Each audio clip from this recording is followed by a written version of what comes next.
happening now in Falmouth. Eversource officials once again are giving an update on power restoration efforts across Massachusetts, and it seems to be getting underway. Let's listen.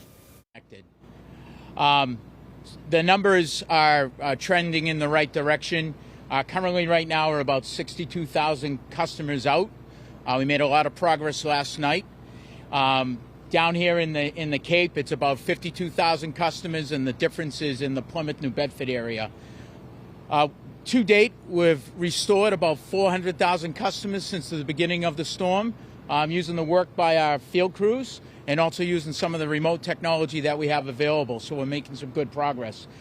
We've cleared about 1,400 block roads. That's infrastructure, wires and poles and trees that are down, working closely with the communities, the fire and the police departments, identifying those public safety issues and getting that job done for them so they can get the streets open.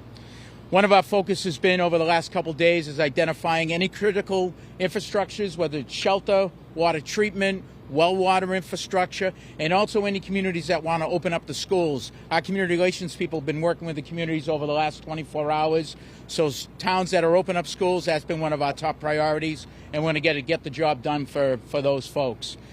We have 2,000 line crews, primary line crews that are in this area. Rhode Island finished up. We have a few other line crews coming from the Newport area, Rhode Island, that are going to help out as well. And we'll just continue to get the job done. Yesterday, working with our engineering and operations team, we established town-wide ETRs. So we established a global estimated time of restoration early on in the storm, which was Tuesday. And yesterday, we refined that estimated time of restoration, and we brought those times in for different communities, and more importantly, for the customers that are fed off those particular circuits. So if you looked at our hub, that information is available. And for those customers that are signed up for text messaging and emails, we push that information out to those customers. And as the crews get out there, we'll refine those estimates and we'll bring in those times. So right now I'm available for any questions. Yes? Has Eversource been in constant contact with local leaders, local officials, town, state? Yeah, no, yes, yeah, absolutely. So prior to the storm, our community relations, we talked directly to each one of the communities, state officials, and let them know what our plan is prior to the event. And then during the event, we talked with them, on a daily basis. We push out formal notifications. Down here in the Cape, we have the MAC. We embed one of our liaisons at the MAC 24 hours, and we work very close with that regional emergency center that's in Barnstable, and that's been working out well. Myself, I was this morning I was in Brewster meeting with the town manager, the fire chief and the police chief, briefed them on the progress we've made, making sure that we're meeting all of their particular needs. And before I came here, I was at the Falmouth EOC, meeting with the town manager, the selectman board chair, and also the fire chief and the police chief. I had the opportunity to meet with all the police chiefs, state reps, and the MAC. They have a daily meeting during events like this. At 10 o'clock, I briefed that whole entire team, answered their questions, and then we spent some time talking about our specific restoration plan here for the Falmouth community, and then I came and saw you. Thanks.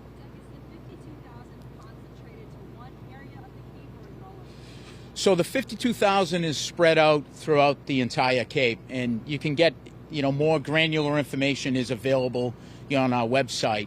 But our three biggest areas is the Falmouth area, the Brewster area, and also I think P-Town. We made some really good progress this morning. Now the way the distribution system is designed down here in the Cape Cod, we have long circuit feeders that feed multiple towns. So we could have a crew or many crews working in Orleans on a trouble that impacts and will put the lights back on for a community like Brewster. So even though you don't see crews working in a particular area, they're probably working on a repair that's going to impact them once that work's completed.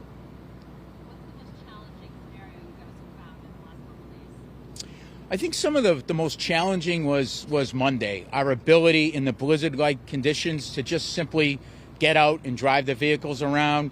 I know the folks that were out in that. I mean, there's been many reports of cars getting stuck on the highways and the off ramps. So that was a challenge for us. We had some icing, a lot of icing. The type of snow, the caked on snow, was very difficult on some of our infrastructure, and of course the hurricane speed winds was very difficult. Last question for me, and I'll be quiet. Is there anything, Cape specifically, that could have been done to their power infrastructure prior to the storm that would prevent this kind of outcome, or is this just what you get with the storm? So what we do at Eversource is, constantly we're evaluating and inspecting our infrastructure and making the right investment to make our infrastructure more resilient. We know, and we've seen a lot of storms here in New England, so we look at the type of infrastructure and proactively identify the work that needs to happen. We also have an extensive vegetation program. We work closely with the arborists in each one of the communities to identify limbs or hazardous trees that are at the end of their life, and mitigate that, before a storm. Our number one driver of the outages is tree related. It's limbs and trees falling down on our infrastructure and taking it down. Customers have been getting phone calls, automated phone calls from Eversource providing updates, throughout the storm of when their area should be restored. And, we just heard one that said that, 99% of one specific area, ideally should be all fixed by tomorrow night, by midnight, before the weekend. How trusted are those estimates for customers? Yeah, I would say they're very good. What we do is the calls and the customers that are fed off a particular circuit, they group up to what we call an event. And then based on that event and the damage from our damage assessors, we get a sense of how long it will take to make the associated repairs. So the crews are dispatched and they make repairs. Sometimes there's damage from the pole to the customer's house that we may not be aware of. So sometimes those ETRs will change. The estimated time of restorations will change. But people can feel comfortable that the ETR is something they can count on. And is there any goal that Eversource has for every jurisdiction to be completely notified? So our global ETR is Friday midnight, is what we published on Tuesday.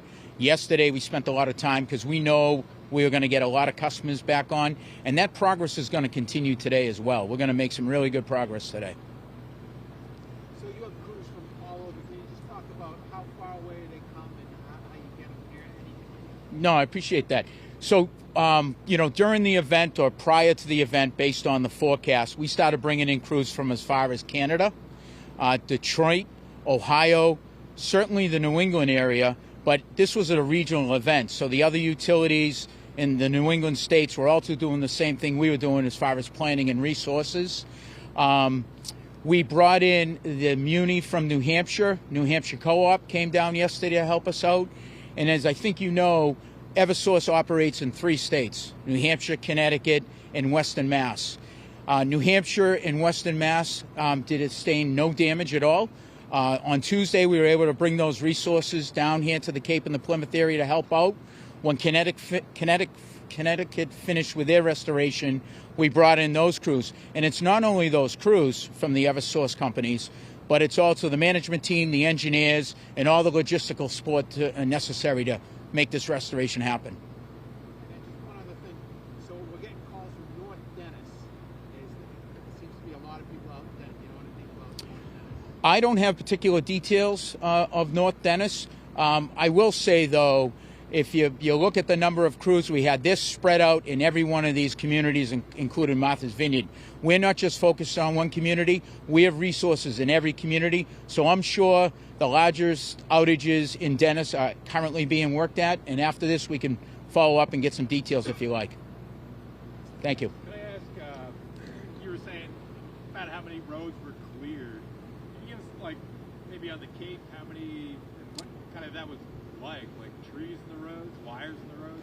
Yeah, so I don't have the particular numbers in regards to the Cape, New Bedford, or Plymouth area, but we work with the police chief, the fire chiefs, the community officials, they early on identify where they see wires or poles or even tree limbs down on a particular road. They have the ability. We have a system called the Muni Hub, and they communicate in real time what they're seeing out in the field. And then we have resources on 24/7, and we make that one of our highest priorities.